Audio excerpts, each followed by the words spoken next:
Neanche questa volta il Matera è riuscito a battere una grande del campionato, il Fano, in maglia bianca sui teleschermi, ma i biancazzurri non hanno nulla da farsi perdonare in quanto il risultato di parità 1-1 premia oltre misura i marchigiani che hanno deluso non poco le aspettative dei tifosi oggi presenti al 21 settembre. Il Fano godeva della fama di squadra corsara per i brillanti risultati conseguiti in trasferta, ma oggi è apparso rinunciatario, incapace di esprimere una manovra ficcante e lineare, anche per la condotta di gara attenta ed efficace degli uomini di Salvori.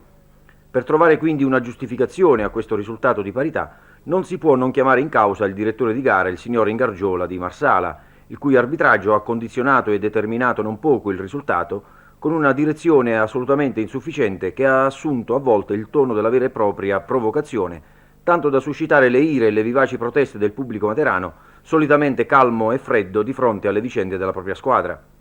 Per riassumere l'operato dell'arbitro ci limitiamo a questi episodi. Al 39esimo del primo tempo, con il Matera in vantaggio, ha sorvolato incredibilmente su un vistoso fallo di Romani su Ghedin in piena area di rigore marchigiana. Nel secondo tempo ha preteso che venisse effettuata la sostituzione di Piochi con Rebesco, in un primo momento chiesta dalla panchina materana, che poi intendeva rinunciarvi visto che Piochi ce la faceva rimanere in campo.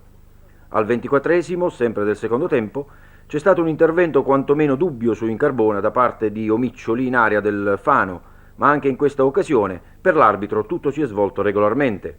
Quando poi alla mezz'ora, per un leggero contatto in area materana tra La Palma e Barducci, l'arbitro ha decretato la massima punizione, la misura è stata veramente colma perché quantomeno si può rinfacciare al signor Ingargiola una diversa interpretazione e un diverso comportamento in merito agli episodi descritti. La sua decisione, come già detto, ha provocato la reazione di una parte del pubblico dalla parte dei distinti. È volata in campo una bottiglietta che ha colpito il guardalinee che è stato spostato nel settore opposto. La massima punizione è stata poi trasformata da Talevi. Fino a quel momento il Matera aveva controllato la partita concedendo raramente al Fano la possibilità di affacciarsi nell'area di rigore.